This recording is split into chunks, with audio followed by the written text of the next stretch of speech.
derechos de las madres trabajadoras en el Perú. Primer derecho, toda trabajadora gestante tiene derecho a 98 días naturales de descanso, distribuidos en 49 días de descanso prenatal y 49 días de descanso postnatal. Segundo, tiene derecho a gozar de sus vacaciones inmediatamente después de haber culminado su descanso postnatal. Tercero, en caso de nacimiento múltiple o con niños con discapacidad, el descanso postnatal se extenderá 30 días adicionales. Si quieres saber más, revisa nuestra guía de derechos laborales de madres trabajadoras en etapa de gestación y lactancia. Es obligación de todos los empleadores respetar el derecho de las madres trabajadoras. ¡Feliz día, mamitas de todo el Perú! El Centro de Servicios Laborales ofrece asesoramiento, orientación y defensa legal en relación con el régimen laboral de la actividad privada, brindando una serie de servicios dirigidos a trabajadores, extrabajadores, empleadores y organizaciones sindicales que necesitan orientación legal laboral, conciliación o representación en un proceso judicial laboral. Los servicios disponibles son: consultas al trabajador y empleador para un asesoramiento personalizado sobre temas laborales. Conciliación administrativa laboral, con el objetivo de facilitar acuerdos entre las partes para resolver conflictos laborales. Patrocinio judicial gratuito, brindando representación legal ante el Poder Judicial, sin costo para los patrocinados del servicio. Además, para los trabajadores y extrabajadores del sector privado, brindamos el servicio de liquidación de beneficios sociales, donde ofrecemos asesoramiento y cálculo estimado de acuerdo a la documentación entregada al liquidador del servicio. Nuestra labor se refleja en las experiencias positivas de nuestros usuarios. Tuve un despido arbitrario y por mi estado me dijeron que no se podía. Y me acerqué al ministerio, luego como no hubo una solución en el instante, me derivaron con un abogado de oficio. Lo que no estaba reconociendo la compañía en su momento me era la indemnización por lo que había pasado, ¿no? Por mi estado y por cómo estaba. La solución fue para mí satisfactoria, ¿no? Me ayudaron mucho, se pidió lo justo y obtuve lo justo y en realidad estoy muy agradecida. Mi nombre es Roxana Cerraque Ceballos, tengo 50 años y soy trabajadora del hogar. La persona que yo trabajaba con ella, la señora, no quiso pagarme mis derechos que me correspondían. Yo me acerqué al Ministerio de Trabajo para recibir asesoría por un despido arbitrario. Gracias al servicio de patrocinio judicial, pude recibir mis beneficios laborales. Me asesoraron muy bien y bueno, acá me acompañó un abogado. Comenzamos a hacer todo el proceso con el abogado y gracias a Dios llegaron a pagarme todos los beneficios que me correspondían. Estas experiencias positivas nos permiten mejorar nuestros servicios. Si deseas recibir atención, encuéntranos en la sede central del Ministerio de Trabajo y Promoción del Empleo, ubicada en la avenida Salaberry 655, Jesús María. En la sede de San Juan del Lurigancho, ubicada en el cruce de la avenida Germanio y Girón Vanadio, en la urbanización San Hilarión. O en la sede de Villa El Salvador, ubicada en la avenida Solidaridad, parcela 2, manzana F, lote 11, en el Parque Industrial. Si deseas, también puedes reservar una cita visitando la web extranet.trabajo.gov.pe. El Centro de Servicios Laborales está comprometido con brindar apoyo legal accesible a quienes lo necesiten. Ponle ponche y ganamos todos, Perú. Gobierno del Perú. Hola, te enseñamos cómo llegar a la sede San Hilarión desde el paradero 17 de la avenida Las Flores. Caminamos hacia la esquina del mercado Mariano Melgar con pasaje San Hilarión. Ubicamos la botica Salud Mundial y vamos en dirección al Jirón Silicio, donde encontraremos el centro de salud y loza deportiva de la zona. Ahora caminamos hacia el Jirón Vanadio. Ya estamos cerca. Vamos rumbo al cruce con la avenida Germanio e ingresamos en dirección al Colegio José María Arguedas. Y así llegamos a la sede San Hilarión del Ministerio de Trabajo y Promoción del Empleo en San Juan del Lurigancho.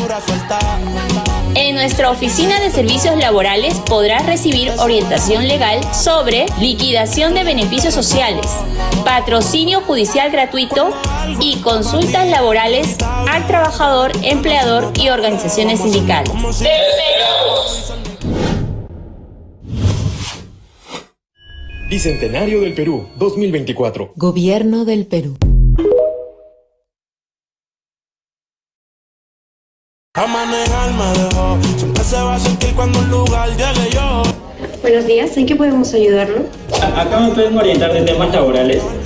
Así es, atendemos consultas al trabajador y al empleador. También realizamos cálculo de liquidación de beneficios sociales. Y por supuesto, brindamos patrocinio judicial gratuito. La Oficina de Servicios Laborales llegó a San Juan del Lurigancho.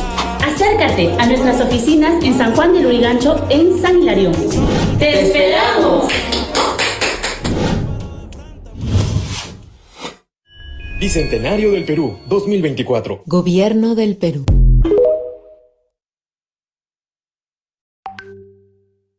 Ahora podrás ejercer tu defensa gratis.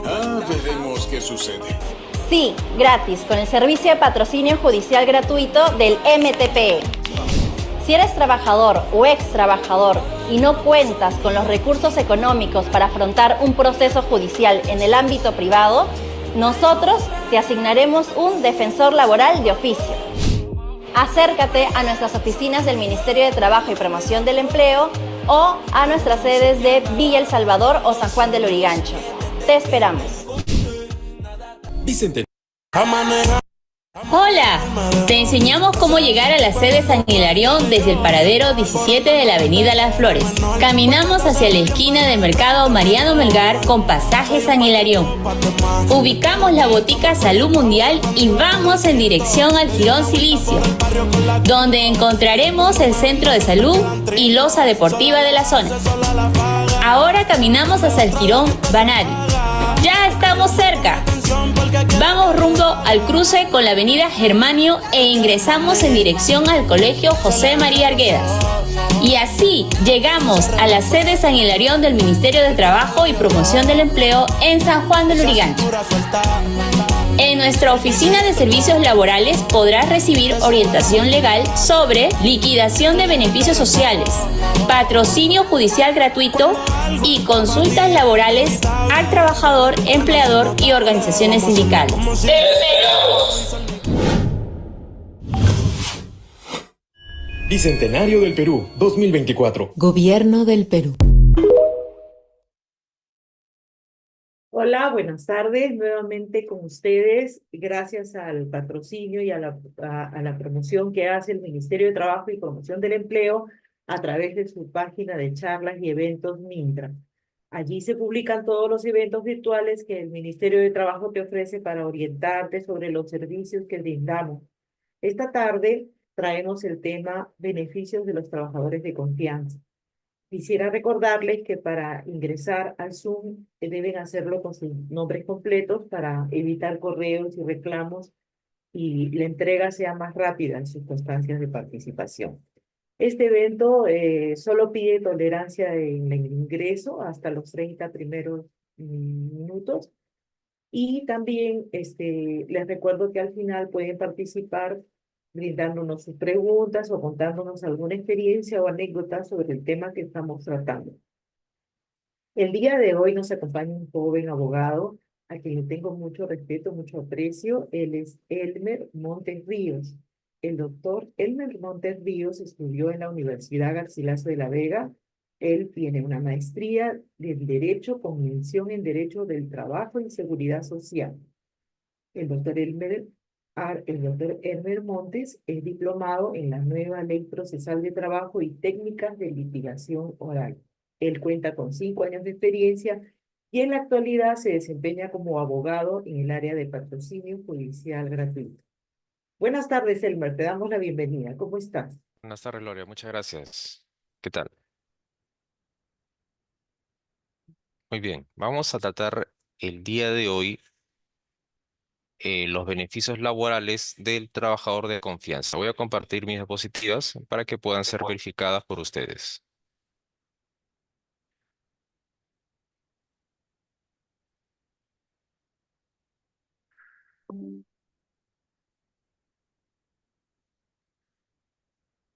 ¿Se aprecian mis diapositivas?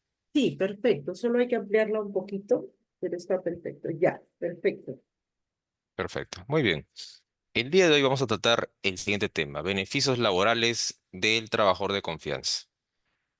Antes que nada, es importante dar un pequeño margen histórico sobre cómo evolucionó este tipo de trabajador. No era tal como está regulado actualmente, ¿no? A través del Texto Único Ordenado 728, sino que pasó por diversas transiciones, ¿no? A modo de recuento, podemos indicar primero la ley de sociedades mercantiles 16123, ¿no? Se verifica que en este caso la regulación estuvo restringido solamente para el caso de gerentes, ¿no?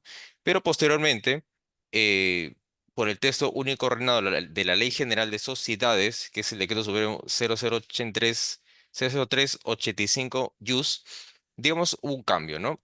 Y ya para el año 1981 ya los trabajadores de confianza, ya hubo un trato de forma específica, más determinado, a través del decreto legislativo 39, pero solamente para los casos de personal de confianza de las empresas periodísticas, ¿no? Que en este caso, bueno, fueron restituidas a sus propietarios, las cuales habían sido confiscadas en el gobierno militar, ¿no? De General Velasco Alvarado. Posteriormente, a través de la ley 24.514, ¿no? Hubo ya también una nueva regulación y a través del artículo 15 que estamos mencionando, se establecía que ya el cargo de trabajador de confianza podía ser desempeñado también para trabajadores empleados, ¿no? Y eso ya era, digamos, un paso en la evolución, ¿no? De ese tipo de trabajador, ¿no? Que está vigente. Y finalmente, a través ya del decreto legislativo 728, ¿no? Promulgado en el año 91, se establecieron ya, digamos, las diferencias que pueden existir entre un trabajador de dirección, un trabajador de confianza, además también de qué es lo que significa un trabajador de confianza, ¿no? Y también la diferencia vital entre ellos, ¿no? También, bueno, es importante señalar que las posteriores modificaciones han sufrido, bueno, que la norma ha tenido, se encuentran ya en el texto único ordenado, ¿no? Que vamos a dar las partes más principales para que puedan comprender y ver qué es lo que significa un trabajador de confianza, cuáles son sus características, ¿no? Y derechos. De esta manera pasamos a primero a la definición de qué significa un trabajador de confianza, ¿no? Y de acuerdo a la norma vigente, los trabajadores de confianza son los que laboran de forma directa con el empleador o con el personal de dirección. No hay, digamos, una excepción entre uno de ellos, ¿no? O es el empleador o el personal de dirección, ¿no? Y de forma obligatoria, de forma inherente, tienen conocimiento a secretos industriales, comerciales o de carácter reservado de la empresa. Pero no solamente ello, ¿no? También son aquellos trabajadores eh, cuyas opiniones o informes que pueden emitir son presentados directamente al personal de dirección y de esa forma contribuyen a la toma de decisiones. Es decir, el trabajo de confianza por sí solo, digamos, no va a poder tomar una decisión en el proceso de la empresa, sino va a apoyar, va a contribuir, ¿no? Y en este caso es al personal de dirección o al trabajo de dirección. Va a ser el apoyo para, digamos, el avance, ¿no? De la actividad de la empresa. Y de esa manera pasamos a ver muchos tipos de trabajos de confianza. Es decir, existen varias características que pueden determinar, digamos, algunos subtipos que pueden existir, ¿no? Y de esta manera tenemos primero el trabajo de confianza que elabora en contacto directo con el personal de dirección, ¿no? Y ello para que funciones de asesoría, de contabilidad, pueden ser asesores legales, contadores, ¿no? Asesores técnicos, pero también existe el personal, o sea, el trabajo de confianza, que elabora directamente en funciones de apoyo, ¿no? Y aquí podemos situar incluso a actividades que no sitúen en la rama intelectual, ¿no? Puede ser, por ejemplo, ¿no? Choferes, pueden ser secretarias, personal de seguridad, ¿no? Entonces, vemos aquí ya una diferencia notable, ¿no? Entre el personal de confianza que labora en contacto directo y también el que sirve, digamos, está de apoyo, ¿no? Para el trabajador de dirección, ¿no? También se puede incluir aquel personal que, digamos, realiza una función que no sea como un trabajador de dirección netamente, ¿no? Es decir, pueden ser el caso de los subgerentes, supervisores, jefe de departamento, ¿no? Entonces, podemos situar incluso otros subtipos que también vamos a ver más adelante para determinar ¿qué trabajo de confianza es el que, digamos, está utilizando la empresa, ¿no? O bien el que labora de forma directa con el personal de dirección, el que sirve de apoyo o el que realiza funciones complementarias, ¿no? Que no sean de dirección, ¿no? Y aquí pasamos a ver una diferencia notable. ¿Cuál será la diferencia entre un personal de dirección y un trabajador de confianza, ¿no? Entonces, la diferencia notable es que el personal de dirección puede tomar una decisión, ¿no? En la empresa. Puede tomar, digamos, en representación del empleador, una decisión vital en la empresa. A diferencia del trabajo de confianza, que él contribuye, él apoya, digamos, para que se pueda llegar a esta decisión, pero no es que él de forma autónoma puede tomarlo.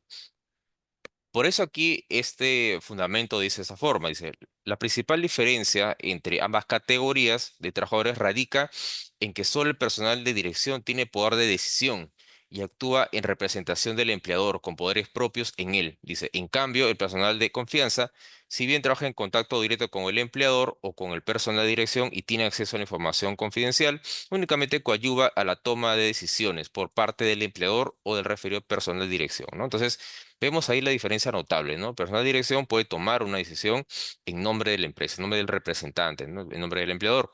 En cambio, el trabajo de confianza puede tener acceso a, ¿no? A esto secreto de carácter reservado, secreto industrial, comercial, pero va a tomar, digamos, su participación es de apoyo, ¿no? Al desarrollo de esta actividad, ¿no? Principal de la empresa.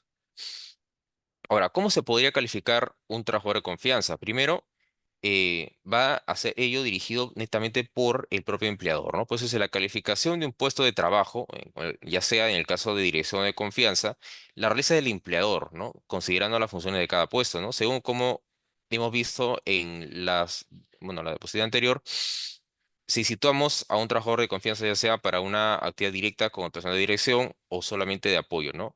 Entonces, eso se tiene que determinar primero por el empleador, ¿no? Por eso dice, identificará y determinará los puestos de dirección de confianza, ¿no? Y ello tiene que ser comunicado por escrito y tiene que ser registrado en la planilla y tiene que aparecer en las boletas de pago. Entonces, son formalidades que tienen que ser situadas para poder establecer la existencia de un trabajador de confianza como tal. Por eso dice, ¿no? Se debe tener en cuenta que la calificación de los puestos de dirección o confianza es una formalidad que debe observar el empleador, ¿no? Sin observancia no norma dicha condición, si la prueba actuada está, se acredita, ¿no? Eso significa que, digamos, si yo puedo determinar que, o digamos en una instancia judicial, he sido un trabajador de confianza, ¿no? Puedo sustentar y acreditar los probatorios que determinan mi condición, ¿no? Porque no necesariamente, y en la práctica, puede existir una comunicación escrita, ¿no? Puede ser una notificación, puede ser un correo electrónico, ¿no? Digamos que en la realidad existen otras situaciones que pueden determinar esta modalidad, ¿no? Esta forma de trabajo, pero ya sería la parte accionante en la que tenga que sustentar una instancia judicial. Por eso es imprescindible que existan estas formalidades, ¿no? Que estamos citando en el cuadro, principalmente la comunicación por escrito, ¿no? Y ya lo demás que es complementario, que se registre en planilla y aparezca en sus boletas de pago, ¿no? Como diga, trabajador de confianza, actividad tal. Ahora, eh, también puede situarse el hecho de que yo sea un trabajador normal, ¿no? Por así decirlo, y no un trabajador de confianza, pero que me incluyen como tal.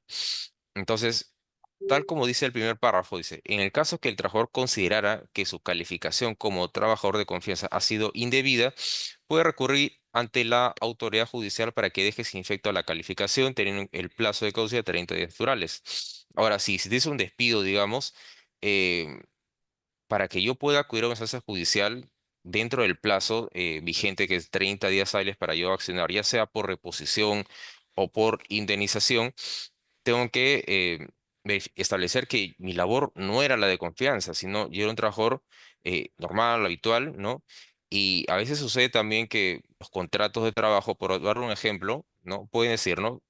Se le otorga al trabajador un periodo de prueba de 6 meses, que solamente se establece para un trabajador de confianza. Pero en la realidad, dentro de las características, yo no soy un trabajador de confianza. No me han calificado como tal. Digamos, no tengo acceso a información de la empresa, información reservada, industrial, comercial. No trabajo directamente con el personal de dirección, etcétera, ¿no? Entonces, si dentro del proceso se puede verificar ello, entonces se podrá acreditar la existencia de un despido arbitrario y que en realidad el periodo de 6 meses es para que la empresa tenga, digamos, un poco más de tiempo, decir, ya te cesamos porque te retiramos la confianza, ¿no? O has estado un periodo de prueba de 6 meses. Pero si yo como trabajador ya elaboro más de 3 meses, por ejemplo, 3, 4 meses, y se acredita que yo no soy un trabajador de confianza, entonces ya estaremos ya ante una protección contra el despido arbitrario y por lo tanto yo podré reclamar una indemnización. Lo que les estaba indicando hace un momento, ¿no? El periodo de prueba. Dice, el periodo de prueba general es de 3 meses, ¿no? Que tiene que estar en el primer contrato, ¿no? Sujeto a modalidad. Sin embargo, dice, en el caso de los trabajadores de confianza, este periodo puede ser ampliado hasta por 6, ¿no? Ya en el caso de, para hacer una comparación, en el caso del personal de dirección, el periodo de prueba es de un año. Pero en este caso, si yo soy un trabajador de confianza y en la realidad se acredita como tal, entonces estaría válido, digamos, que se me otorgue el periodo de 6 meses, ¿no? Pero si yo no soy un trabajo de confianza, tengo que tener cuidado a mi contrato de que se determine correctamente que son 3 meses, porque por ley se establece así. Y recién pasados los 3 meses, yo tendré una protección contra el despido arbitrario. Pero si yo no soy un trabajador de confianza y me señalan un periodo de 6 meses, es porque eh, la empresa tendría más facultad para decir, necesitamos por periodo de prueba. Pero si yo ya laboré más de 3 meses, entonces yo podría ya acudir a la instancia judicial y poder reclamar una indemnización, ¿no? Pues hay que tener muy en claro los periodos para cada tipo de trabajador, ¿no? 3 meses para un trabajador normal, 6 meses, trabajador de confianza y un año para trabajador de dirección. Ahora, para el caso de la jornada de horas extras, como había mencionado, existe una variedad de trabajadores de confianza con, digamos, calificaciones diferentes, ¿no? Y acá podemos citar a dos más. Y el primero es aquellos que no están sujetos a una fiscalización, es decir, aquellos que no completen una jornada de trabajo de 8 horas, aquellos que puedan tener autonomía en el ejercicio de su función. Entonces, para el caso de ellos, no va a existir, digamos, el otorgamiento de horas extras, porque no se podrá acreditar, no se podrá acreditar si yo labore menos horas o laboro, digamos, de forma variable. Entonces, tal como dice aquí, perdón, se contempla como única excepción el caso de los trabajadores de confianza sujetos a un control efectivo del tiempo de sus labores, ¿no? Y de esa manera pueden decir dos tipos, ¿no? Aquellos que no estén sujetos a fiscalización inmediata, aquellos que no se aplica la jornada máxima legal, ¿no? Que es de 48 horas. Y en el otro, en el que sí, ¿no? Aquellos sujetos a un control efectivo del tiempo de trabajo, quienes sí se encuentran comprendidos dentro de la jornada máxima, teniendo derecho a recibir el pago por sus horas extras, según corresponda, ¿no? Entonces, aquí sí estará habilitado digamos, trabajador de confianza para poder situar y reclamar el pago de horas extras, ¿no? Las que se puedan generar.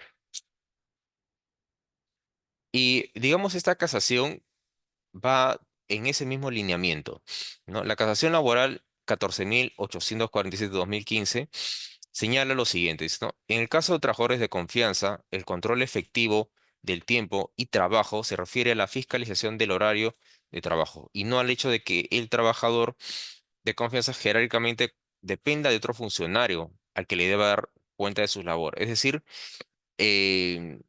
para que pueda existir la acreditación correcta de que yo como trabajador de confianza realizo una jornada habitual de 8 horas diarias, eh, tiene que existir una fiscalización en el horario, ¿no?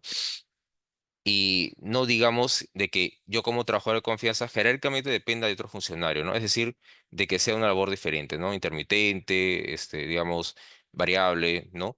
O que esta relación de dependencia funcional esté consignada en un documento de la empresa.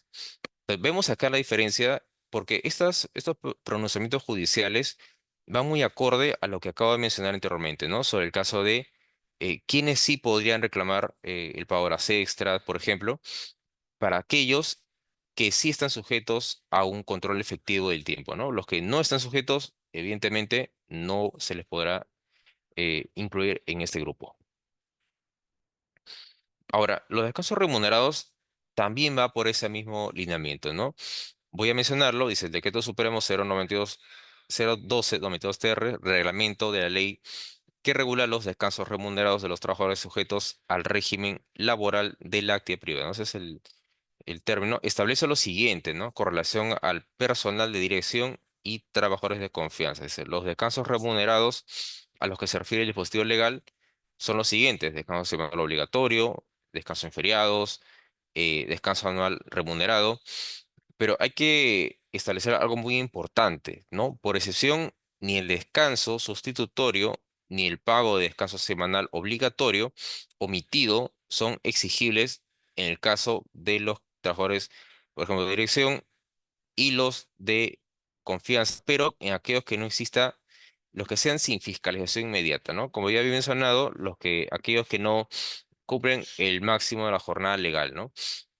Entonces, tanto el personal de dirección como el de confianza están incluidos también en en ese apartado, ¿no? Y vamos a aplicar ahora lo siguiente. Vemos acá también otra casación laboral, la 9505-2018. Acá nos habla esta casación a modo de ejemplo también con relación al otorgamiento de la indemnización vacacional, ¿no? La cual está regulada en el decreto legislativo 713 y señala lo siguiente, ¿no? Que en el artículo 10 se menciona que si yo como trabajador no, no se me otorga el descanso semanal o las vacaciones dentro del periodo que me corresponde, yo tendré derecho a reclamar una indemnización equivalente a mi remuneración vacacional, ¿no? Y la remuneración por el trabajo realizado, ¿no? Se le conoce como la triple remuneración. Aunque en la práctica solamente se podría dar la remuneración vacacional y la indemnización, ¿no? ¿Y por qué? Porque la remuneración mensual, digamos, ya se presume, ¿no? Que se ha otorgado en ese momento, ¿no? Pero la indemnización y la remuneración por descanso semanal eh, es parte de los beneficios que yo como trabajador tengo derecho si es que no se me otorga en el periodo que corresponde, ¿no? Es decir, de un año después de que yo he generado mi periodo vacacional. Pero acá hay una excepción, ¿no? Y esto es muy importante ya que la casación laboral lo resalta, ¿no? Dice lo siguiente: tratándose de gerentes o representantes de la empresa, se da la excepción a tal regla siempre y cuando se acredite que dichos trabajadores hayan decidido no hacer uso del descanso vacacional.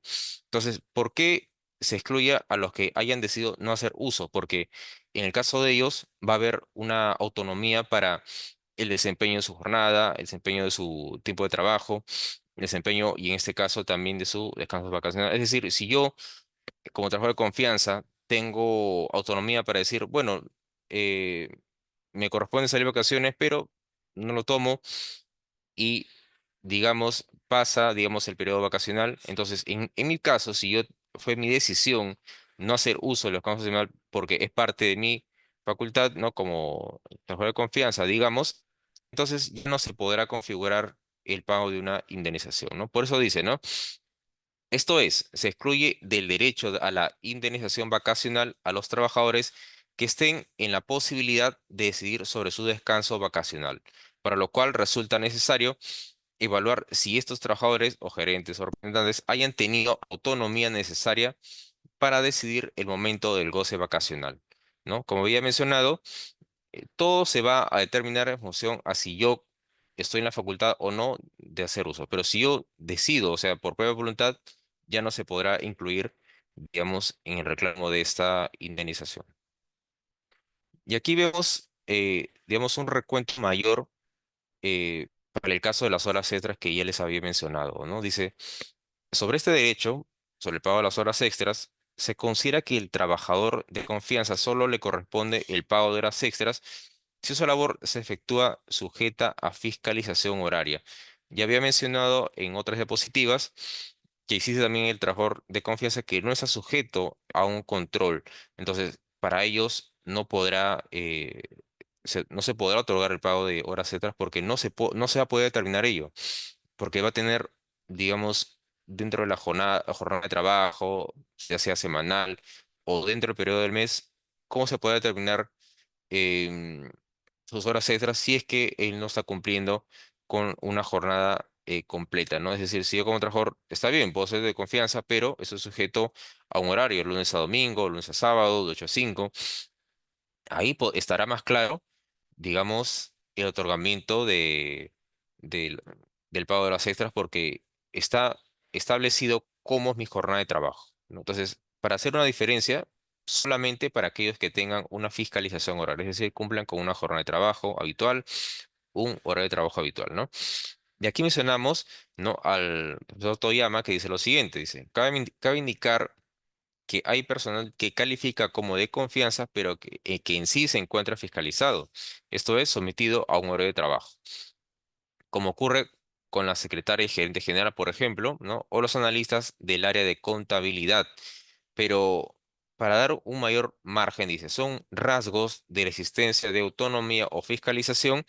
Por ejemplo, dice, no obligación de marcar cualquier ingreso, no hay solicitud de permisos, no existen descuentos por tardanzas, no presentan sanciones por tardanzas, no entregan comunicaciones o recordatorios sobre cumplimiento de horarios y jornadas y no hay antecedentes del control de horas o horarios, ¿no?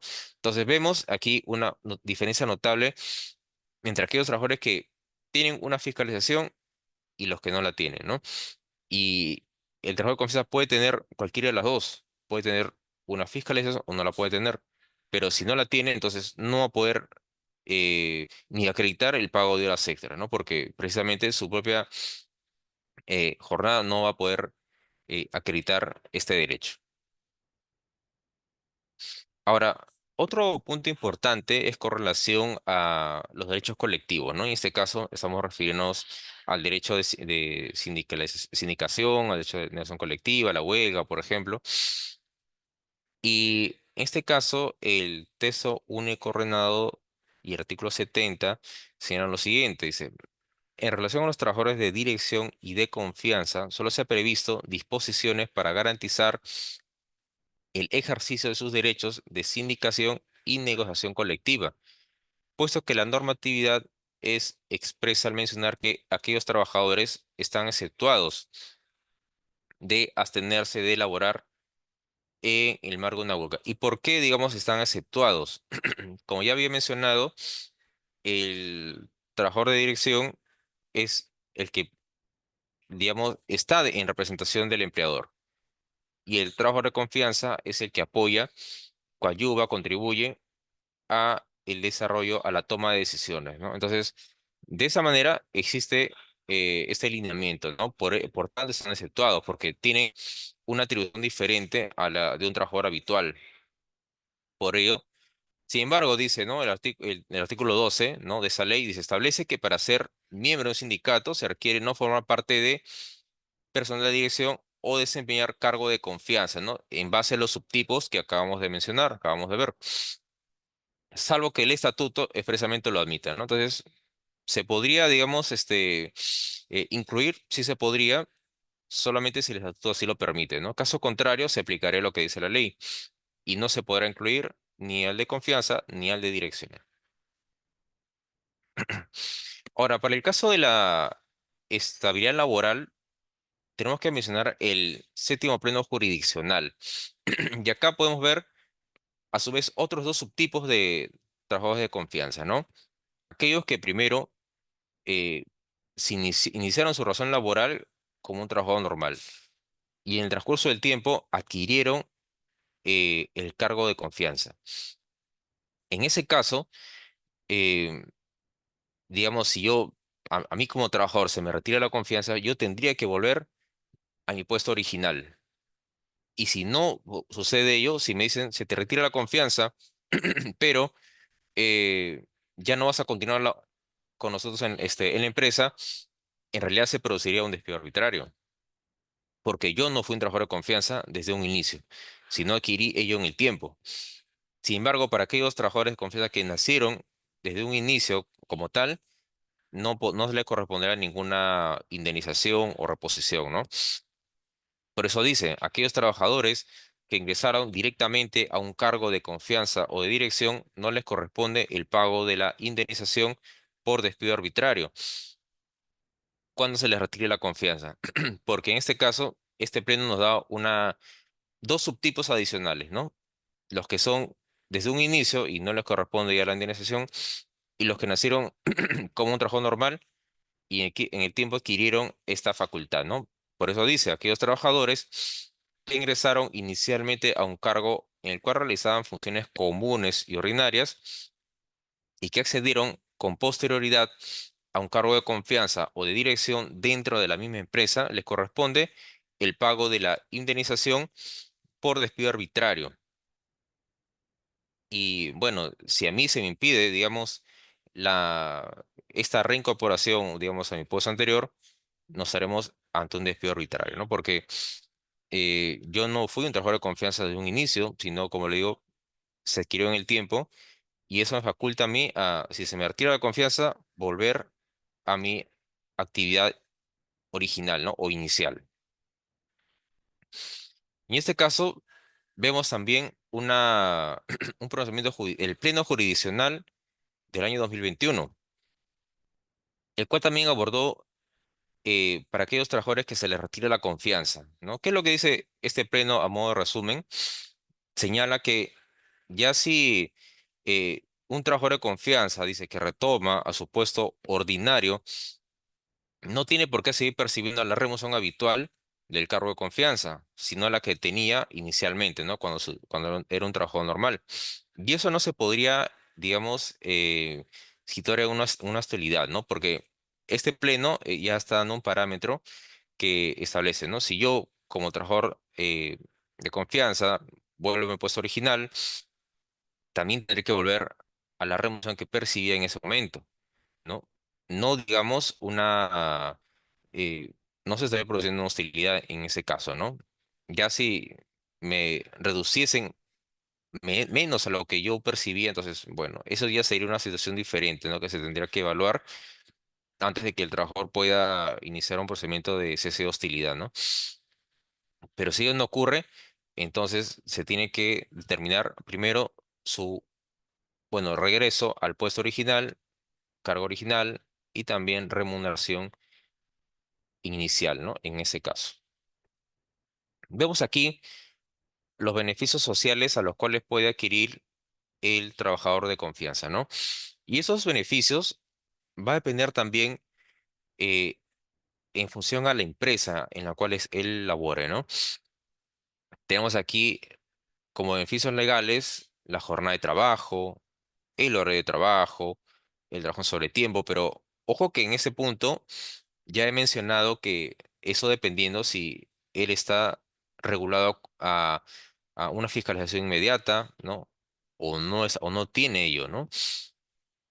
Pero también existen otros beneficios sociales como la compensación por tiempo de servicio, las gratificaciones, acción familiar, vacaciones, seguro de vía ley, seguridad social de salud y seguridad social de pensiones. Los beneficios mencionados es en función al tipo de empresa, ¿no? Si fuera, por ejemplo, microempresa, no podría ser compensación por tiempo de servicios o gratificaciones. Si fuera pequeña empresa, tendría que ser al 50%. Por eso acá vemos un cuadro muy interesante de bueno, la comparación entre los beneficios que se adquirirían entre ya sea microempresa, pequeña empresa o el régimen general. Y eso no solamente para un trabajador de confianza, ¿no? sino damos un margen en función a qué beneficios se quieren según el tipo de empresa, ¿no? Vemos acá los que ya le he mencionado y la, eh, por ejemplo, no se establece la remuneración, ¿no? Por el caso de vacaciones, 15 días para microempresa, igual para pequeña empresa, porque se aplica en un 50%, pero para el caso de microempresa ya no existirá, por ejemplo, gratificaciones, tampoco la ascenso familiar, tampoco para pequeña empresa. CTS en el caso de microempresa no se aplica. Pequeña empresa sí, pero un 50%. No hay utilidades para el caso de microempresa. Pequeña empresa, así, bueno, sí. Y en caso del régimen general, sí se aplica, eh, digamos, los beneficios, pero de forma completa, ¿no? Porque aquí no tenemos la restricción que sí está regulado para la microempresa y la pequeña empresa, ¿no? Y eso no solamente es para el caso de los trabajadores de confianza. Entonces, acá vemos un margen interesante, ¿no? Porque si situamos a un trabajador de confianza, eh, ya sea una microempresa, y se le despide arbitrariamente, entonces él podrá reclamar el concepto de la indemnización, ¿no? Siempre y cuando, como ya he mencionado, él haya sido un trabajador, digamos, normal antes de su ascenso, por así decirlo, a trabajador de confianza y no se le haya permitido la, digamos, su reincorporación a su puesto original, ¿no? Por eso daba el ejemplo de aquel trabajador que laboró en una empresa, por ejemplo, 5 años, ¿no? Y a los 2 años, 3 años, por escrito se le determina como trabajador, como se le envía una carta notarial o una carta simple, pero se determina su calidad de confianza, ¿no? Por las características que él ya tiene. Y llegado a los 5 años, la empresa le dice, ¿no? Se te retira la confianza y por lo tanto, este va a ser tu último día de trabajo.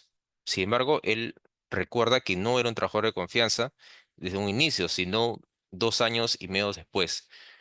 Entonces, como la empresa ya no le permite el ingreso, entonces se está produciendo un despido arbitrario. ¿Qué tendría que hacer él? Acudir a la vía judicial.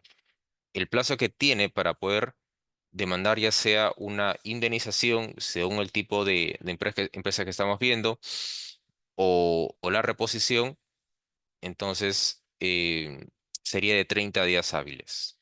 Si no lo realiza en ese plazo, ya no podría reclamar después una indemnización, ya sea en un juzgado de paz letrado o la reposición en un juzgado especializado, porque son dos vías diferentes. La reposición es en un juzgado especializado a través de un proceso ordinario y la de indemnización por despido arbitrario, si no supera las 50 URPs actuales, sería en un juzgado de paz letrado, ¿no? Ya dependiendo también de la competencia, podría ser Lima, ¿no? U otro distrito, ¿no? Porque ahora actualmente en el Poder Judicial hay una desconcentración de sedes judiciales, ¿no? Y eso ya se está, bueno, es algo progresivo, ¿no? Porque hay sedes que todavía no están recibiendo el total de las demandas, pero las competencias ya se están desconcentrando, ¿no? Lo que antes no solo veía la sede de Lima. Ya si el trabajador reclama una reposición, igual, ¿no? Se dirige a un juzgado especializado y la sede judicial en Lima es la sede Miro Quesada, la cual va a recibir la demanda y va a señalar una audiencia de conciliación, después en ese juzgamiento, y ahí se puede determinar que existió un despido incausado, ¿no? Es decir, me quitaron la confianza, pero eh, yo era un trabajador habitual, era un trabajo normal. Entonces, según el pleno que yo he mencionado, que acá lo voy a mencionar otra vez, no correspondía que se me cese de forma definitiva, ¿no? Sino que vuelva a mi puesto original, ¿no? A diferencia del otro tipo, que sí, si ya se me retira la confianza, ya no podría reclamar una indemnización y se daría por finalizado el vínculo laboral.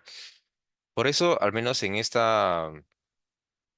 parámetro, dice lo siguiente, dice, ahora bien, la percepción de los beneficios y derechos laborales depende si el trabajador pertenece al régimen laboral general de la actividad privada o régimen laboral especial como microempresa o pequeña empresa. Lo que les estaba mencionando en este cuadro, ¿no? Todo va a depender en función a el tipo de empresa en la cual yo laboro, ¿no? Claro, si yo como trabajador ingresase, por ejemplo, antes del registro de microempresa o pequeña empresa, entonces yo estaría ya dentro del régimen general y ya no podría afectarme si la empresa estuvo como micro posteriormente. Y yo podría reclamar una indemnización, es decir, un sueldo por cada año, como si fuera un régimen general, ¿no? Porque para mí sería de esa forma si yo he ingresado antes del registro de la microempresa.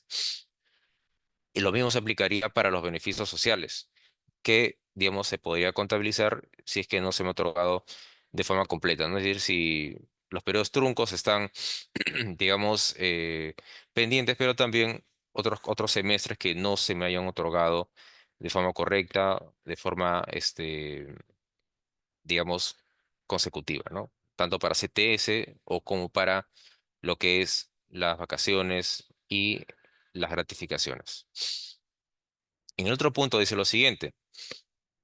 En el caso del trabajador de confianza, la percepción del pago de horas extras y descansos remunerados depende si está sujeto o no a una fiscalización inmediata, ¿no?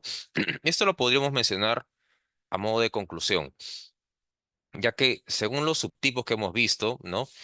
Y los voy a mencionar brevemente, ¿no? El trabajo de confianza puede estar dentro de un control efectivo en su jornada de trabajo, o puede que no tenga esta fiscalización. Pero obviamente, ¿no? Y digo obvio porque si yo como trabajador no estoy sujeto a una fiscalización inmediata, no se van a poder determinar las horas extras que yo estoy generando. Por el contrario, ¿no? Si yo soy un trabajador de confianza, pero que sí estoy sujeto a una fiscalización, a un control de mi hora de trabajo, entonces sí se podrá generar, sí se puede determinar cómo es mi jornada de trabajo, cuál es mi horario. Y incluso eso también se podrá verificar en las boletas.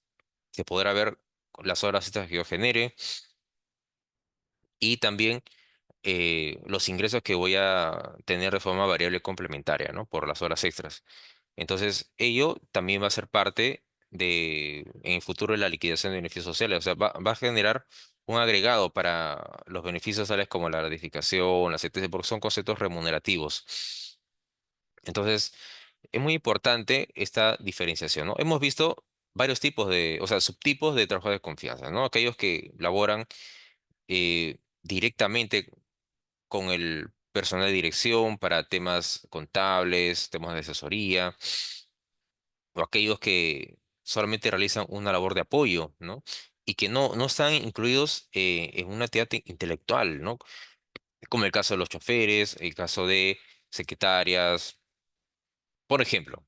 Entonces, em, vemos que la categoría de trabajador de confianza puede ser situado de forma muy variable para distintos tipos de trabajadores, pero la, digamos, la aplicación correcta es si en la realidad yo como trabajador, ¿no? Además de tener acceso a la información reservada de la empresa o acceso a secretos industriales, comerciales, yo como trabajador laboro directamente, ¿no?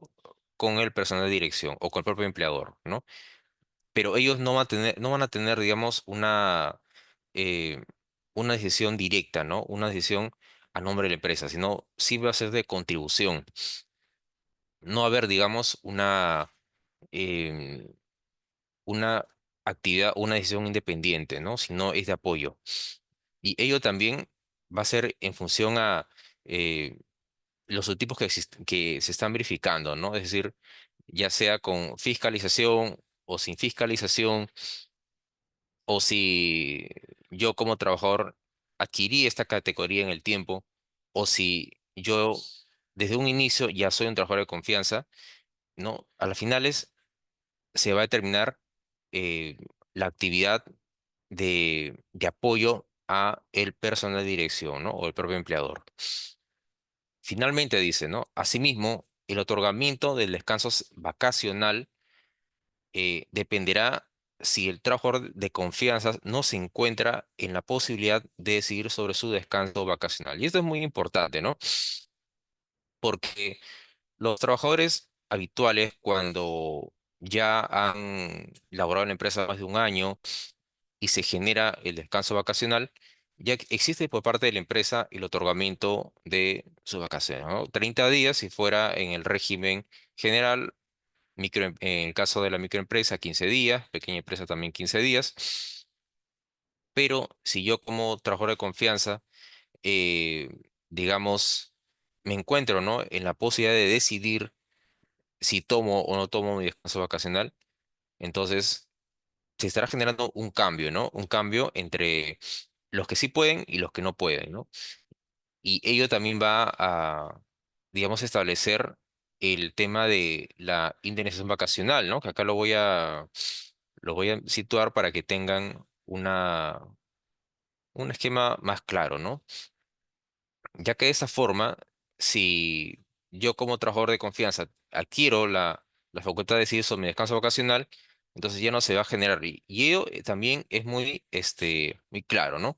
Ya que precisamente esta indemnización que se establece en el decreto legislativo 713 es porque yo como trabajador no se me otorgó las vacaciones, ¿no? El periodo vacacional. ¿No? O sea, si yo fuera, un ejemplo, si yo fuera un trabajador normal y ya he laborado más de un año, y la empresa no me otorga vacaciones, ya sea por distintos motivos, por eh, necesidad de la empresa, falta de personal, y no se me otorga el periodo vacacional en el periodo que corresponde, se generará una indemnización. Pero si yo como trabajador de confianza decido que no utilizar ello, entonces ya no se podría configurar el reclamo de una indemnización. ¿Y por qué? Porque ha sido decisión, en ese caso mía, de no tener, digamos, un descanso vacacional, ¿no? O el periodo vacacional. Entonces, vemos aquí una regulación interesante, ¿no? Para aquellos trabajadores de confianza.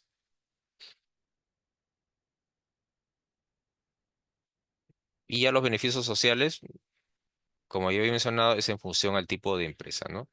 No hay, digamos, una diferencia notable si hablamos para el caso de la microempresa o la pequeña empresa, porque al menos en el caso de la pequeña empresa tenemos un cálculo, pero a 50%, ¿no? Y no hay, digamos, una diferencia en el sentido de eh, los conceptos que tendrían ellos como beneficios, ¿no? Porque vacaciones solamente se otorga para la micro, pero si yo como trabajador ya ingreso a laborar a una empresa, tengo que tener muy en claro el tipo de régimen, ¿no? Porque ya si me despiden más adelante, ¿no? Yo podría reclamar una indemnización según el registro que ellos hayan tenido, ¿no? Previamente. Y así digamos a la parte final de esta charla sobre los trabajos de confianza, ¿no? Y puedo darles una conclusión. Existen muchos tipos de trabajos de confianza, ¿no? Según lo que hemos visto, ¿no? Pero a las finales, lo que va a determinar la calidad de trabajador de confianza es que yo como trabajador de confianza tenga acceso a esta información relacionada a la empresa, ¿no? Que tenga acceso a esta información, ya sea un secreto industrial o un secreto comercial, y yo labore directamente con el personal de dirección o el propio empleador, ¿no? Y la actividad a realizar siempre va a ser, digamos, una contribución, un apoyo para el personal de dirección, por ejemplo, que sí puede tomar una decisión dentro de la empresa, ¿no? Entonces, pero los subtipos que existen eh, ya han ido evolucionando a través del tiempo, ¿no? Y si tenemos, por ejemplo, el trabajador de confianza sin fiscalización o con fiscalización, o el que haya nacido, digamos, desde un inicio como tal, o el que haya adquirido el cargo de confianza a través del tiempo, al final va a ser un trabajador de confianza, ¿no? Solamente que el subtipo que tenga va a establecer si en el futuro, si existe un despido, digamos, si puede reclamar o no una indemnización, ¿no? Si dentro de mi contrato, si yo cuando inicio a laborar en una empresa y ya está establecido mi cargo de confianza y cuáles son las facultades que voy a tener dentro de la empresa, me estoy refiriendo a los secretos industriales, comerciales. Entonces yo así desde un inicio, que así dure, por ejemplo, mi relación laboral 5 años, no voy a tener derecho a una indemnización si se me retira la confianza, porque así está establecido en este séptimo pleno jurisdiccional. Y si por el contrario, eh, yo he sido un trabajador habitual y he adquirido en el tiempo esta categoría, entonces yo podré regresar a mi puesto original y poder continuar con mi labor habitual, la que yo tuve desde un inicio, ¿no? Con la remuneración que también se me otorgó desde ese inicio. Y en ese caso, yo podría reclamar una indemnización, ¿no? Se determina, digamos, la forma de cese en función al subtipo que existe, ¿no? Para el trabajador de confianza. Y por mi parte, eso sería todo y espero que hayan eh, podido al menos comprender los datos básicos de ese tipo de trabajador para que puedan tener una idea de cuáles son los derechos a los cuales están ellos regulados, como en el caso de los derechos colectivos, y también los beneficios sociales que les corresponden por ley. Gracias. Ok, muchas gracias, Elmer. Ha sido lindo contar contigo. De verdad es un tema súper interesante. Esta tarde quisiera darle la bienvenida a nuestro coordinador, el magíster Walter Peralta. No sé si ya se encuentra con nosotros. ¿Qué tal, Walter? Buenas Hola, tardes. ¿cómo están? Muy buenas tardes. Verdad, este tema de hoy ha sido muy problemático con respecto a los trabajadores de confianza. Por ejemplo, nuestro expositor manifiesta que los trabajadores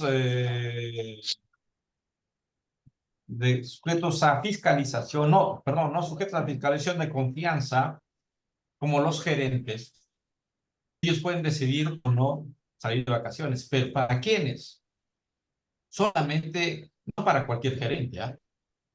Es para el gerente general.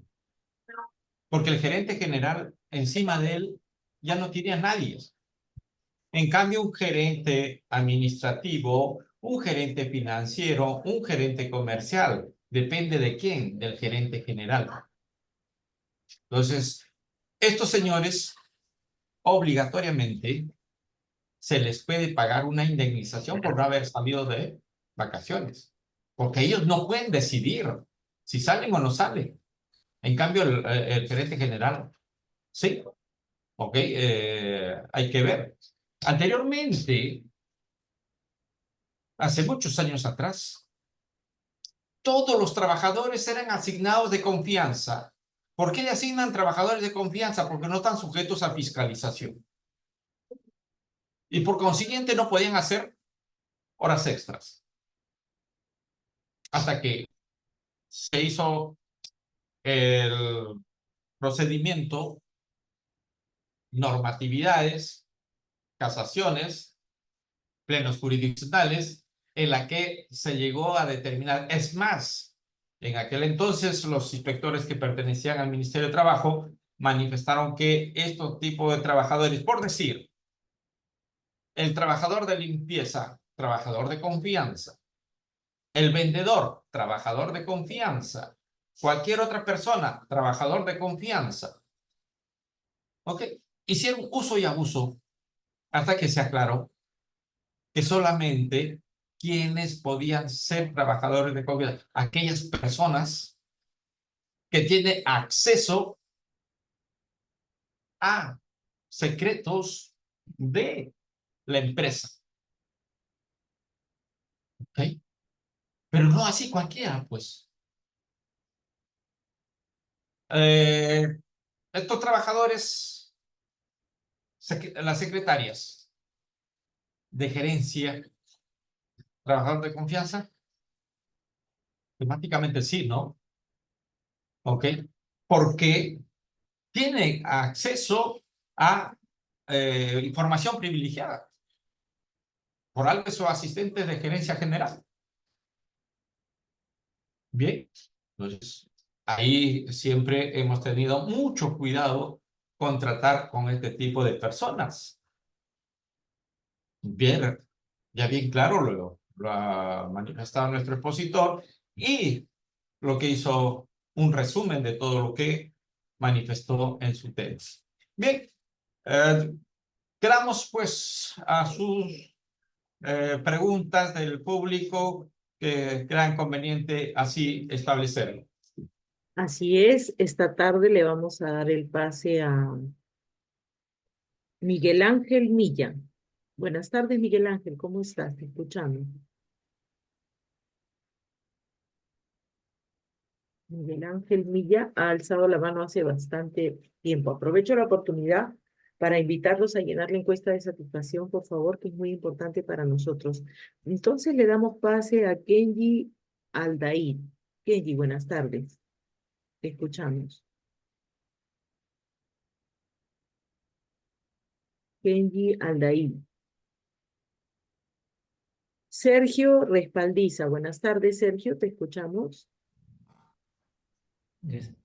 Buenas tardes, ¿qué tal? Sí, mi consulta iba dirigida a, por ejemplo, ¿no? Si ingresa un gerente y en el momento del ingreso no lo estipulamos como personal de confianza, pero por la naturaleza de sus funciones sí vendría a ser un personal de confianza. Entonces se le da la condición después de haber ingresado.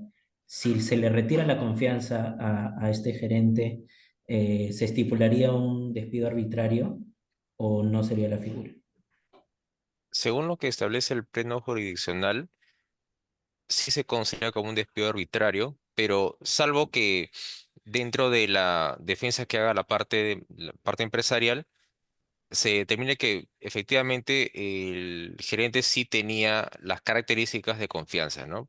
Porque ahí se tiene que establecer, se tiene que probar que él tenía esa condición directa, ¿no? De laborar con el empleador, tener acceso a información reservada de la empresa, secretos industriales, comerciales, ¿no?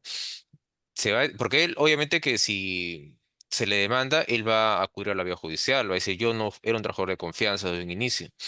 Pero las pruebas son las que van a determinar si de verdad es o no un trabajador de confianza, ¿no? Y digamos que la primacía de la realidad podría también influir en eso. Ok.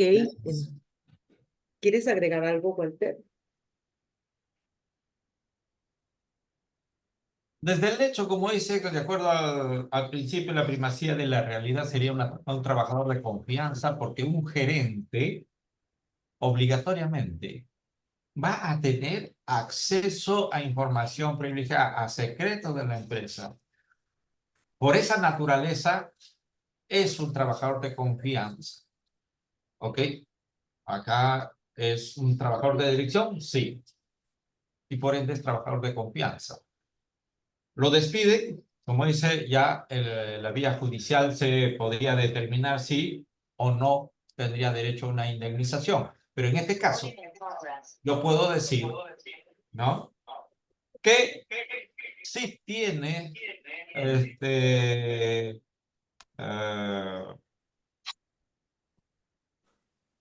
o no, perdón, no tiene derecho a una indemnización porque ingresa directamente, si bien es cierto, no se le puso en su contrato o no se le calificó como trabajador de confianza, pero después, de acuerdo a lo que manifiesta Sergio, sí, es trabajador de confianza, cuando lo despide, ha sido trabajador de confianza. Ojo, es muy diferente que este señor hubiese ingresado a ocupar otro cargo que no era de confianza y lo ascienden a ser gerente, entonces ahí sí tendría derecho a una indemnización. ¿Por qué? Porque lo traen o lo retornan a su puesto de origen. En su puesto de origen no era trabajador de confianza. No lo aceptan, ahí sí se genera la indemnización por el despido, pero no como trabajador de confianza que entró directamente a ser gerente, ¿no? Bueno, es gerente nada más, independientemente del cargo, y eso por sí propio, por peso propio, es trabajador de confianza. ¿Ok? Sí, muchas gracias. Ok, entonces continuando, le vamos a dar el pase a Andrés Pérez. Buenas tardes, Andrés, ¿cómo estás? Doctora, ¿cómo está? Gracias por la ponencia. Una pregunta en cuanto a si un trabajador se ve afectado por un despido arbitrario, ¿no? ¿Cómo puede invocar? ¿Cómo le bajo el volumen? No puedo. Ya estoy trabajando con la tablet. ¿Cómo le bajo el volumen? No me lo todito, igual que el otro. No puedo bajarle. ¿Me escuchan? Están bien muchachas. Gloria, tu micro, por favor. Doctor, ¿cómo está? Continúo. Básicamente mi pregunta, como mencionaba, es si un trabajador se ha afectado por un despido arbitrario, ¿correcto? Evidentemente va a proceder en la vía judicial a poder pedir esta afectación.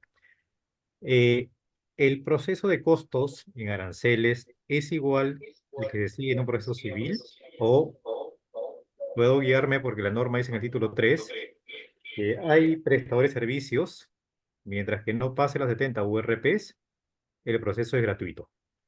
Ella es mi pregunta, doctor. Bien, vale, gracias. Es correcto, señor Pérez.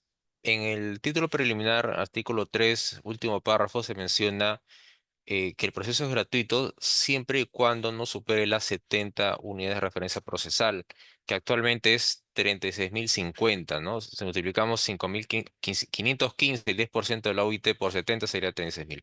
Es decir, si yo demando una indemnización por despido arbitrario, no debe superar de las 70 URP. Si superase, entonces estaré sujeto a una demanda en la cual se tienen que pagar las correspondientes tasas judiciales, de notificación, ¿no? Y ello está establecido también en la página del Poder Judicial, las tasas vigentes para cada año.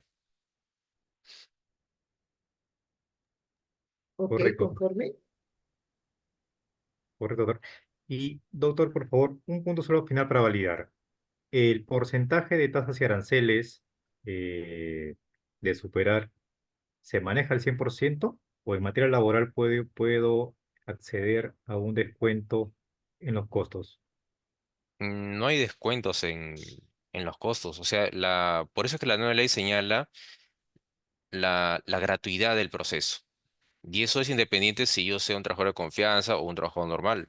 O si yo, digamos, eh, quiero reclamar, por ejemplo, el daño moral o procesante en un proceso ordinario. No debe superar de las 70 URP. Si supera, va a estar regulado según las tasas judiciales vigentes para el 2024 o 2025. Pero si yo voy a demandar por montos que no superen de 36.050 actualmente, entonces yo presento mi demanda con las copias, no hay ningún problema. No me van a pedir ninguna tasa.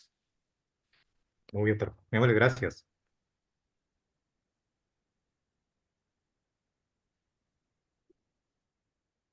Ok, entonces le damos la oportunidad nuevamente a Miguel Ángel Milla, que fue el primero que alzó la mano. ¿Qué tal, Miguel? Buenas tardes, te escuchamos. Creo que tiene problemas de internet. Entonces le damos el pase a Luz Violeta Culquicóndor. Buenas tardes, Luz. ¿Cómo estás?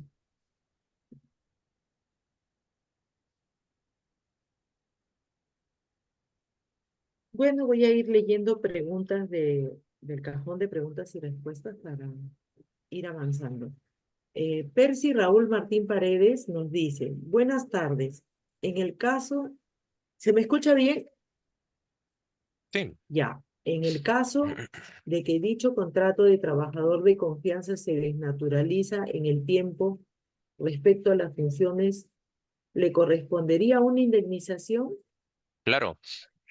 Yo por eso di el ejemplo de aquel trabajador que, por ejemplo, ¿no? Yo tengo yo no tenga como trabajador acceso a la información reservada de la empresa, información, digamos, industrial, comercial, pero que la empresa me ponga en mi contrato 6 meses de plazo para el periodo de prueba y me despidan, digamos, a los 4 meses. Entonces, si yo puedo acreditar que no soy un trabajador de confianza y que el contrato, digamos, eh, está de forma desnaturalizada, mal redactado, mal planteado el periodo de prueba, yo podría reclamar una indemnización, ¿no? Pero obvio tendría que superar los 3 meses mínimo para que yo pueda reclamar este concepto. Porque si me ponen 6 meses y yo no soy un trabajador de confianza, entonces hay una, digamos, invalidez, ¿no? Que eso debe ser visto en una instancia judicial. Sí, si se puede acreditar que no soy trabajador de confianza, sí se puede reclamar una indemnización. Ok, entonces continuamos con las preguntas. Walter, ¿quieres agregar algo más? No, continúo. Continúa, señorita. Ya. Entonces le damos el pase a Luz Violeta. Luz, buenas tardes, te escuchamos.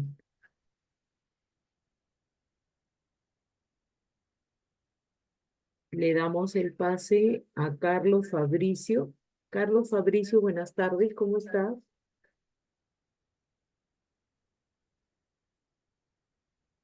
Hay mucho público hoy día y mucho público que ha alzado la mano, pero me imagino que tiene problemas de internet. Entonces continúo con las preguntas. Jimmy Apolinario Giraldo dice, ¿en qué caso se le puede retirar la confianza? Segunda pregunta, ¿el personal de confianza puede ser fiscalizado o no fiscalizado? Son los subtipos que mencioné en las diapositivas. Existe aquel trabajador de confianza que está sujeto a una fiscalización, ¿no? Que está sujeto a un control en su jornada de trabajo y aquel que no está dentro de una fiscalización inmediata. Pero en base a su primera pregunta, eso se puede situar si el trabajador puede o comete una falta grave, ¿no? Comete una falta grave, algo que, digamos, un ejemplo, revele la información privada de la empresa, ¿no? A la empresa que es la competencia, digamos, puede eso situarse para el retiro de la confianza, ¿no? Y solamente se le otorgará el documento que por escrito diga se retira la confianza al trabajador. Se podría citar una falta grave correctamente. Correcto, Elmer, siempre tú tan claro. Entonces, continuamos. La participante Luisa Goizueta nos dice, si una pequeña empresa tiene 10 trabajadores en la empresa y se pasa a microempresa, los trabajadores que tienen y que les pagan sus beneficios como micro y pequeña empresa, esta no es una pregunta del tema, no sé si Walter la quiere responder. Sí, con mucho gusto. Primero, queremos decir que no se puede pasar de pequeña empresa a microempresa, no se puede retroceder. Se puede avanzar, sí, pero no retroceder. En estos casos, hemos tenido como pequeña empresa. Tendrá que seguir con su relación de pequeña empresa, ¿okay? Porque ha sido calificada. Ojo, este tipo de empresas que se acogen al régimen especial son calificados. Y entonces tiene que pasar a pequeña empresa. Pequeña empresa no puede retroceder a ser microempresa. De microempresa puede pasar a pequeña empresa y de pequeña empresa no puede regresar. O de pequeña empresa puede pasar a mediana empresa y no puede regresar.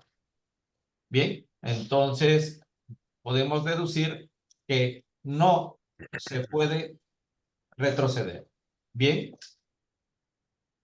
Ok, entonces continuando con las preguntas, Sergio Luz Violeta Chuquipondol dice, buenas tardes, un trabajador afiliado a un sindicato que establece en sus estatutos el derecho deberá recibir lo logrado por este sindicato en pliegos, en laudos, ¿es correcto? ¿Existe alguna casación sobre este tema, doctor? Permítame contestar esa pregunta. Estamos frente a un convenio colectivo convenio ya, no estamos en una negociación, es el resultado del convenio colectivo. Si hay incumplimientos, por tanto, se tiene que resarcir o completar o cumplir con ese convenio. Pero también, ¿no? Los convenios son aplicables para todos los trabajadores afiliados al sindicato, o si este sindicato es mayoritario, será para todos los trabajadores sindicalizados o no sindicalizados que tengan correspondiente el convenio en sí, como se lo ha convenido. Muchos convenios establecen, le corresponde a todos los trabajadores con contrato vigente al momento de presentar el pliego petitorio. Se me ocurre una cosa. Aquellas personas que ingresan después de haberse presentado el pliego petitorio, no les corresponde. Pero si no se dice absolutamente nada, o sobre todo, es que lo que establece el convenio le corresponde a todos los trabajadores, significa aquel que ingresa recién le corresponderá también lo pactado con anterioridad. Eso lo dejamos, lo que establezca el convenio colectivo. ¿Ok?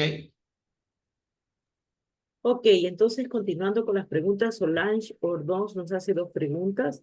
¿Cuáles son las características más puntuales para ser un trabajador de confianza? Y la segunda pregunta, ¿después de cuánto tiempo puedo reclamar si hubo despido arbitral? Las características resaltantes de un trabajo de confianza es que esta persona, este trabajador, va a laborar en contacto directo con el empleador o el personal de dirección y va a tener acceso a secretos industriales, comerciales, profesionales. Eso tiene que estar determinado dentro de su contrato. O si lo adquiere en el tiempo, cuando se le comunique por escrito, se tiene que también situar esta atribución adicional, ¿no? Que va a tener el trabajador de confianza. Y con relación a esa segunda pregunta, eh, son 30 días hábiles. Antes se situaba, bueno, la ley dice 30 días naturales, ¿no? Pero ha existido un pleno jurisdiccional en el año 99 y otros pronunciamientos judiciales que ahora establecen el plazo de 30 días hábiles, no solamente para el trabajo de confianza, sino también para otro tipo de trabajadores, para que puedan reclamar una indemnización, puedan presentar su demanda dentro de ese plazo. Son 30 días hábiles. Ok, y ahora le damos el pase a Luis Eduardo Palacios Beltrán. Buenas tardes, Luis. Bienvenido.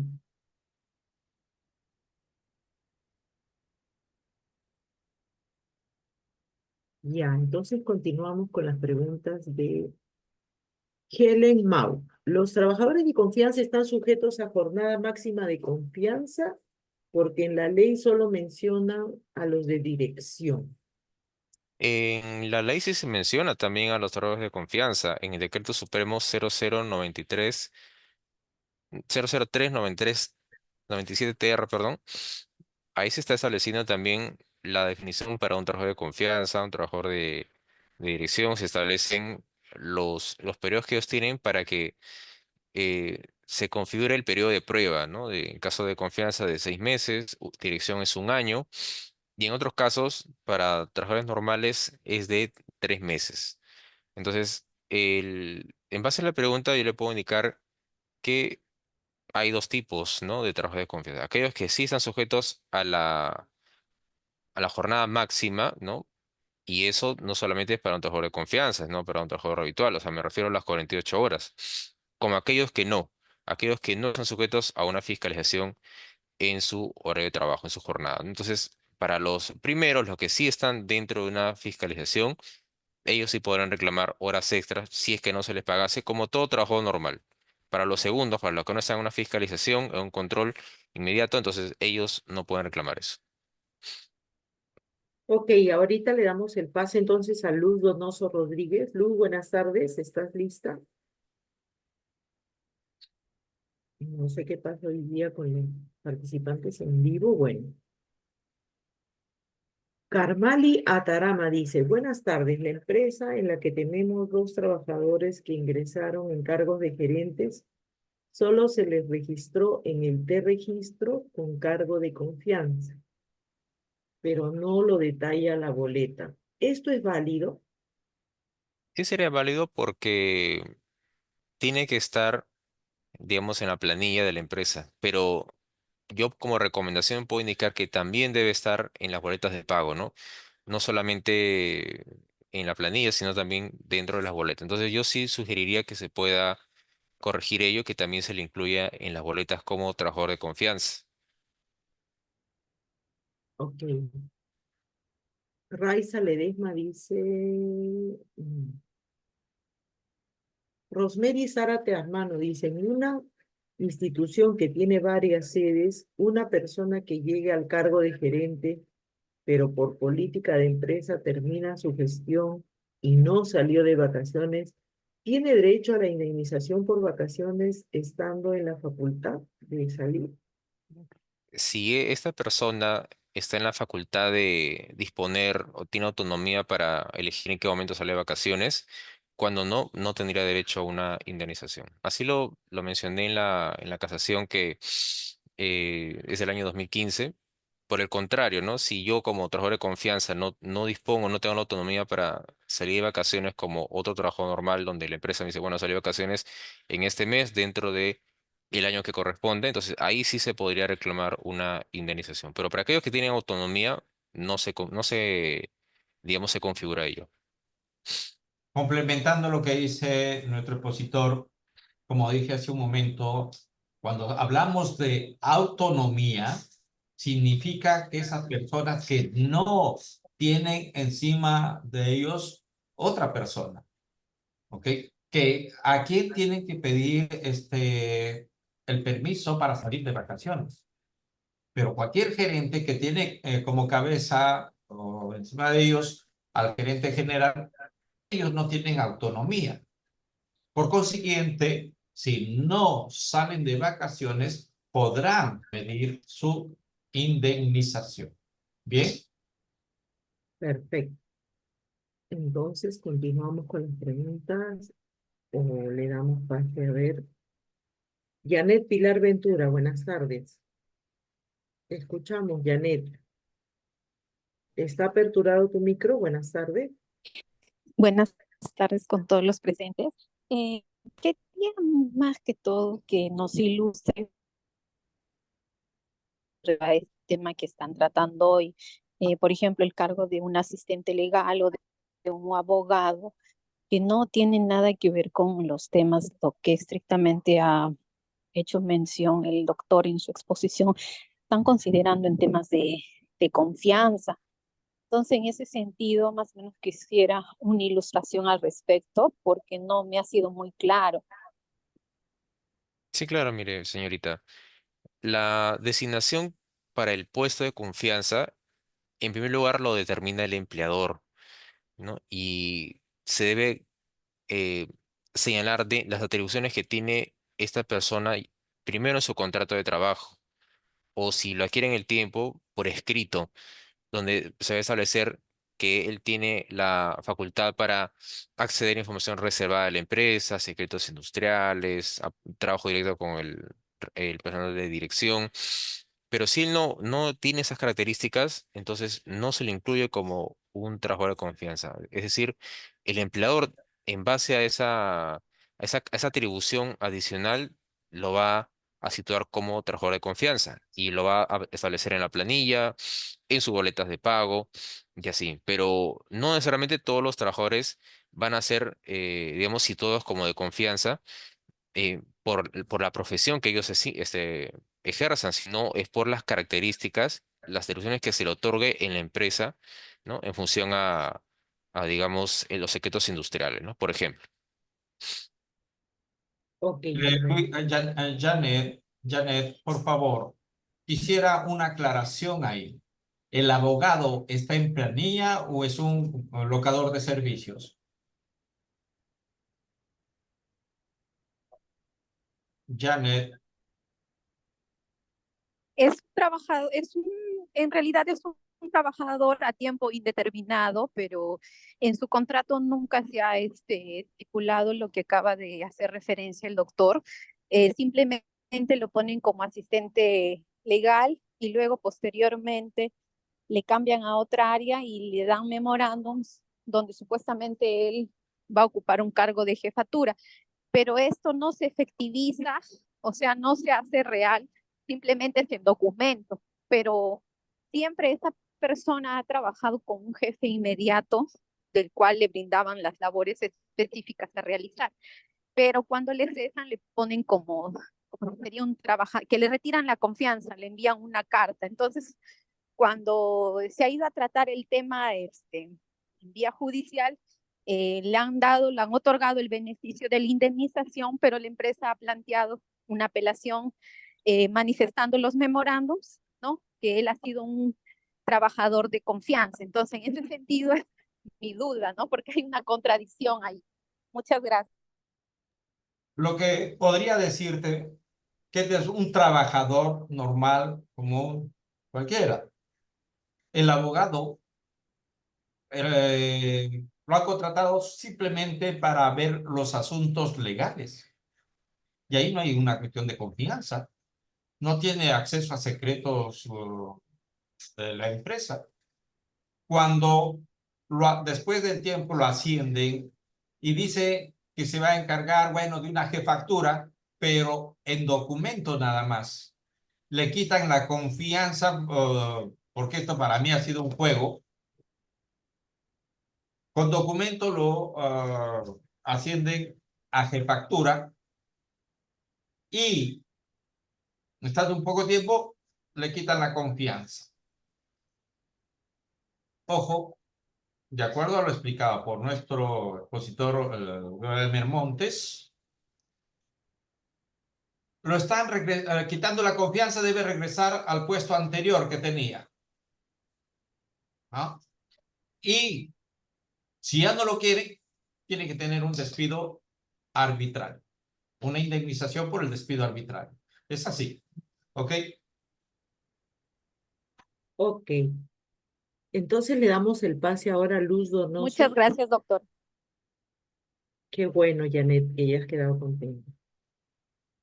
Le damos el pase a Luz Donoso Rodríguez. Luz, ya está activado tu micro. Buenas tardes.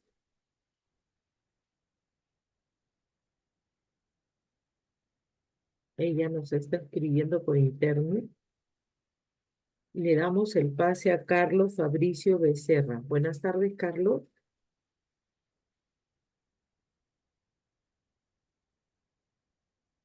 Bueno, voy a aprovechar para leer la pregunta de Varinia Juana Anja. Dice, en caso de que el trabajador sea de confianza y tiene fiscalización de sus horarios, sin embargo, existen casos que realiza labores fuera de la empresa, actividades, acompañamientos a clínicas, procedería el tema del pago de horas extras, ya que en estos casos no existe marcación en el sistema.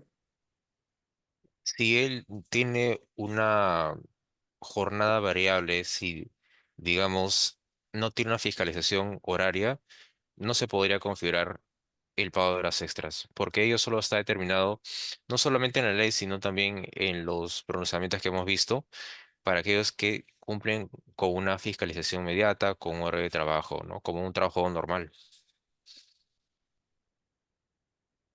Ok, ¿están listos, Carlos? Fabricio Becerra, ¿te escuchamos? No. Entonces, continuamos con las preguntas. Ya nos está ganando el tiempo. Por favor, llenen la encuesta de satisfacción. Les vuelvo a confirmar que no hay ficha de inscripción. Ustedes deben ingresar al evento con sus nombres completos. Una consulta de Ruth Elizabeth Suárez. ¿El asistente de logística y el chofer se pueden considerar como trabajadores de confianza? En el caso de los choferes, mencioné que sí, pero podría ser situado como un trabajador de confianza de apoyo solamente. Es decir, hay varios subtipos de trabajadores de confianza, pero en el caso de los choferes se podría situar como aquel que elabora en funciones de apoyo, ¿no? No solamente en el caso del chofer, sino también en el caso de las secretarias, personal de seguridad. Es decir, ellos no hacen una labor, digamos, como de asesoría, labor directa con el personal de dirección, sino hacen una labor de apoyo. Y sí se le podría considerar al chofer también como una función de apoyo para y estar dentro de esta categoría de trabajo de confianza. Sí, podría ser. Ok, perfecto, nos queda claro. Le doy el pase a Kenny Aldair. Buenas tardes, Kenny. Te escuchamos. Kenny Aldair Unchupaico. Sería bonito que nos digan desde dónde nos acompañan. A Percy Raúl Martín Paredes, le damos el pase. Buenas tardes, Percy. Muy buenas tardes, ¿me escuchan? Sí, perfectamente. Muchas gracias. La consulta es la siguiente, es con relación a una persona que suscribe un contrato de trabajador de confianza con una empresa privada, pero sus funciones no se encuentran dentro de las plasmadas en los casos de trabajadores de confianza, ¿no? Que son el personal que labora con contacto directo con el personal de dirección, directamente en función de apoyo a los trabajadores, personal que realiza labores jerárquicas que no califican y todo lo que la ley establece. Más bien todo lo contrario, pero aún así le renuevan los contratos y por ignorancia de la norma, sigue cayendo su función en trabajador de confianza. Mi pregunta es, al momento de su despido y verificar que las labores realizadas no se encuadraban o no estaban inmersas dentro de la condición de trabajador de confianza, ¿podría demandar una indemnización? Gracias. Sí, sí podría demandar una indemnización si es que esta persona presenta su demanda dentro del plazo de los 30 días hábiles, ya sea por indemnización o por reposición. Y claro que esta persona, como tiene la carga de la prueba, tiene que en su demanda juntar las pruebas que determinan que él no es un trabajador de confianza. Y de esa manera, el juez dentro del proceso podrá eh, indicar en la sentencia, dar a favor del demandante en el caso que él pueda acreditar que no es un trabajo de confianza, ¿no? Podría apelar incluso, abrir una segunda instancia, pero si el trabajador no tiene las pruebas, entonces a partir de ahí ya tenemos una desventaja, ¿no? Todo va a Una, depender de las pruebas que tenga el trabajador para acreditar que él es un trabajador normal, no de confianza. una consulta, no sé si se me escucha, ¿se me escucha? Sí, Sí, te le escucho. escuchamos. Una consulta, no sé por qué las empresas están utilizando esta figura del trabajador de confianza para, valga la redundancia, contratar a personas en determinados puestos cuando sus funciones o sus jerarquías no se encuentran inmersas o no encuadran dentro de las funciones propias de un trabajador de confianza, para luego automáticamente despedirlos, a pesar de que dentro de su contrato es como si fuera un MOF, figura cuáles son sus funciones, les hacen hacer funciones que no está dentro de ellas. Y aún así les renuevan contratos por trabajador de confianza y luego lo despiden. No, a veces pienso que esa actitud o comportamiento de estas personas jurídicas en el ámbito privado lo hacen como para aprovecharse de la labor de cada persona y no pagarles absolutamente nada en caso de despido. No sé qué apreciación tienen ustedes por su experiencia. Gracias. Claro. Permíteme, Elmer. Sí, No hay doctor. que olvidar que la norma establece todo trabajador que es calificado como tal, es decir, de confianza, dentro de los 10 días debe hacer por escrito una denuncia de trabajo para efectos de no ser calificado como trabajador de confianza. Ok, pasó eso, porque todos necesitamos laborar. Ahí está el famoso principio de la primacía de la realidad. ¿Qué va a demostrar? Que nunca tuvo acceso a los requerimientos o requisitos para ser un trabajador de confianza. Simplemente lo han puesto como trabajador de confianza. Podrá demandar, como es el doctor Montes, dentro de los 30 días de ocurridos los hechos, a efectos, entre comillas, de naturalizar esa labor de confianza. ¿Por qué no lo hizo en su momento? Podríamos decir, bueno, señor, necesitaba trabajar. Yo pensé que iban a ver que era un trabajador normal, no calificado como trabajador de confianza, y ya el juez determinará, como dice, de acuerdo a las pruebas fehacientes e idóneas que presente el demandante. ¿Bien? Porque sí, como dije, años atrás, muchos años atrás, ¿no?, había un fastidio, porque digo fastidio porque nosotros tratábamos de ayudar a los trabajadores en consultas, en donde las empresas, generalmente a todo el mundo, a todos, sin excepción, desde la cabeza hasta el trabajador, por decirle recepcionista, el de limpieza, trabajador de confianza. Así eran calificados solamente, como usted mismo manifiesta, solamente era para no pagar ciertos derechos, para no pagar, de ser el caso, cuando se le quita la confianza, en la práctica es un despido, pero se considera como si fuese una renuncia, para no pagar los derechos que le corresponden de acuerdo a la ley. Eso es la finalidad de eso. Pero, repito, que en su debido momento debió demostrar o solicitar dentro de los 10 días que él no es un trabajador de confianza, que no hace esa confianza. Pero, ojo, dentro de los 10 días que recién estoy entrando, ¿qué está haciendo? Periodo de prueba. Ah, ¿cómo estás haciendo? Chao. Y eso es lo que ocultan algunos o callan las personas porque quieren trabajar. Bien, entonces por ahí se podría hacer la demanda y ya el juez sentenciará si le corresponde o no le corresponde los beneficios que es de acuerdo a la ley. ¿Ok? Ok, entonces, muchas gracias, Elmer, por tu participación. Quisiera mandar un saludo para Lucio Asmat, quien nos está acompañando desde La Libertad. Nos encanta saber que nos acompañan también de las provincias y que están siempre conectados vía Zoom con nosotros. Muchas gracias, Elmer. Siempre es muy bueno contar contigo. De verdad nos has salvado hoy día. Ha sido inesperada tu presentación y sin embargo lo has hecho perfecto. Nos encanta tenerte con nosotros. ¿Quisieras agregar algo más, Walter? Gracias, Gloria. Sí, lógicamente agradecerte, Elmer, la verdad de que, como dice Gloria, nos ha salvado hoy día, no porque sea algo inesperado o algo así, sino que de último momento nuestra expositora tuvo un problema familiar y así que gracias por apoyarnos, Elmer. Gracias a usted, Gloria. Y no se Así olviden, es. señores, que tenemos la próxima semana, el 4 de septiembre.